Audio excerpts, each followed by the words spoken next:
بسم اللہ الرحمن الرحیم۔ السلام علیکم ورحمۃ اللہ وبرکاتہ۔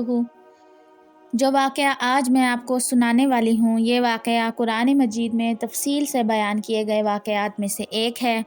یہ واقعہ سورۃ نمل کی آیت نمبر 24 میں بیان ہوا ہے۔ یہ ہدہد اور ملکہ بلقیس کے تخت کا حیرت انگیز واقعہ ہے۔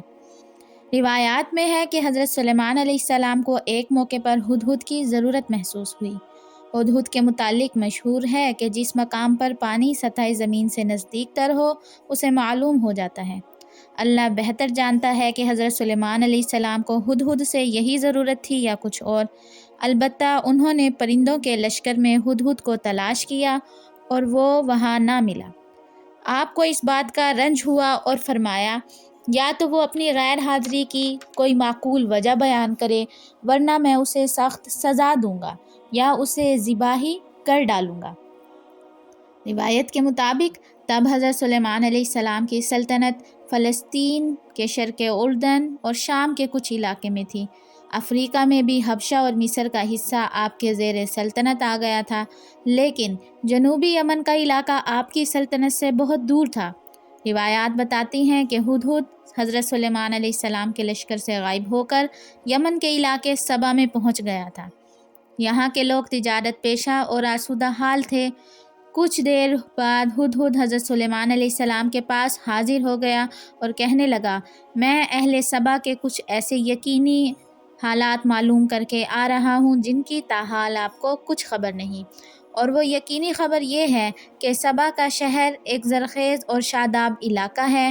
ان لوگوں کو وہاں سب ضروریات زندگی وافر مقدار میں میسر ہیں، اور حیرت انگیز بات یہ ہے کہ ان لوگوں پر حکمران ایک عورت ہے جس کا نام ملکہ بلقیس ہے، جو بڑے عالیشان تخت پر بیٹھ کر حکمرانی کر رہی ہے۔ اس کا تخت سونے کا ہے جس میں ہیرے اور جواہرات جڑے ہوئے ہیں۔ اس وقت ایسا تخت کسی بادشاہ کے پاس نہیں ہے۔ مذہبی لحاظ سے یہ لوگ مشرک اور آفتاب پرست ہیں، یعنی سورج کی عبادت کرتے ہیں۔ سورج پرستی کو نیکی اور ثواب کا کام سمجھتے ہیں۔ مفسرین لکھتے ہیں، ہدہد نے یہ الفاظ کہہ کر گویا سلیمان علیہ السلام کو اس قوم پر جہاد کرنے کی ترغیب دی، یعنی لوگ سورج پرست بھی ہیں اور آخرت کے منکر بھی، لہٰذا وہ اپنی ساری کوششیں زیادہ سے زیادہ دولت کمانے پر صرف کر رہے ہیں اور اسی کو اپنی زندگی کا مقصد سمجھتے ہیں۔ ہدہد نے ملکہ سبا کے متعلق یوں خبر دی تھی کہ اس کا عرش عظیم ہے۔ اللہ نے فرمایا، عرش عظیم تو صرف اللہ کا ہے، اس کے عرش عظیم کے مقابلے میں کسی کا تخت عظیم نہیں ہو سکتا۔ قرآن پاک میں ہے کہ حضرت سلیمان علیہ السلام نے ہدہد کا جواب سن کر فرمایا، میں تمہیں ایک خط لکھ کر دیتا ہوں، یہ خط لے کر جاؤ اور اس کے دربار میں درباریوں کے سامنے پھینک دو، پھر انتظار کی خاطر ایک طرف ہٹ جاؤ، پھر دیکھنا کہ اس خط کا ان پر رد عمل کیا ہوتا ہے، اور واپس آ کر مجھے اس کی اطلاع بھی دو، تاکہ ان کے رد عمل سے یہ معلوم ہو جائے وہ لوگ کس ذہنیت کے مالک ہیں۔ روایات میں ہے، ہدہد نے خط ملکہ سبا کے سامنے پھینکا۔ اس وقت وہ سورج کی عبادت کی تیاری کر رہی تھی۔ اس خط نے ملکہ کو عجیب قسم کی کشمکش میں مبتلا کر دیا، کیونکہ یہ خط کئی پہلوؤں سے بہت اہم تھا۔ مثلاً یہ کہ وہ خط رحمان اور رحیم کے نام سے شروع کیا گیا تھا۔ اس میں حضرت سلیمان علیہ السلام نے سورج پرستی چھوڑنے اور ایک اللہ کی عبادت کی طرف بلایا تھا۔ اس خط میں یہ بھی تھا کہ اگر وہ سورج پرستی نہیں چھوڑتے تو بہت بھاری نقصان اٹھائیں گے۔ اس چھوٹے سے خط میں ملکہ سے مکمل اطاعت کا اور حضرت سلیمان علیہ السلام کے پاس حاضر ہونے کا مطالبہ کیا گیا تھا۔ ملکہ بلقیس نے اس سلسلے میں اپنے سرکاری امیدواروں سے مشورہ کرنا مناسب سمجھا۔ ملکہ نے ایک درمیانی فیصلہ اختیار کیا، وہ یہ تھا کہ حضرت سلیمان علیہ السلام کے پاس ایک وفد بھیجا جائے اور ساتھ کچھ تحفے تحائف بھی۔ ان لوگوں کے رد عمل سے ان کی ذہنیت پوری طرح واضح ہو جائے گی۔ ملکہ نے بہت سا مال و دولت، سونے کی اینٹیں بھیجی اور اس کام کے لیے ایسے آدمی منتخب کیے جو انتہائی خوبصورت تھے۔ اس سے ملکہ حضرت سلیمان علیہ السلام کا امتحان لینا چاہتی تھی کہ وہ کس قسم کی اشیاء کا شوق رکھتے ہیں، نیز اگر وہ دنیا دار بادشاہ ہیں تو تحفے قبول کر لیں گے، اور اگر نہیں تو تحفے قبول نہیں کریں گے۔ روایت میں ہے، جب وفد تحفے لے کر حضرت سلیمان علیہ السلام کے پاس حاضر ہوا تو آپ نے تحفے قبول کرنے سے انکار کر دیا۔ اور انہیں واضح طور پر بتا دیا کہ مال و دولت سے مجھے کچھ غرض نہیں، یہ تحفے تمہیں ہی مبارک ہوں۔ تمہارے پاس صرف دو صورتیں ہیں، ایک یہ کہ تم مسلمان ہو کر میرے پاس آ جاؤ، اس صورت میں تمہارا ملک تمہارے ہی پاس رہے گا، ورنہ دوسری صورت یہ ہے کہ تم لوگوں پر میں پرزور حملہ کروں گا جس کی تم تاب نہ لا سکو گے۔ جب وفد نے واپس آ کر ملکہ کو خبر دی تو ملکہ کو معلوم ہو گیا حضرت سلیمان علیہ السلام کوئی دنیا دار بادشاہ نہیں، چنانچہ ملکہ نے حضرت سلیمان علیہ السلام کو یروشلم میں حاضر ہونے کی اطلاع بھیج دی۔ روایات میں ہے جب حضرت سلیمان علیہ السلام کو ملکہ کے آنے کی اطلاع ملی تو آپ علیہ السلام نے چاہا ملکہ سبا کا وہی تخت جس کے متعلق ہدہد نے کہا تھا وہ بڑا عظیم الشان ہے، ملکہ کے آنے سے پہلے اپنے پاس منگوا لیا جائے۔ یاد رہے کہ جنات بھی حضرت سلیمان علیہ السلام کے تابع فرمان تھے۔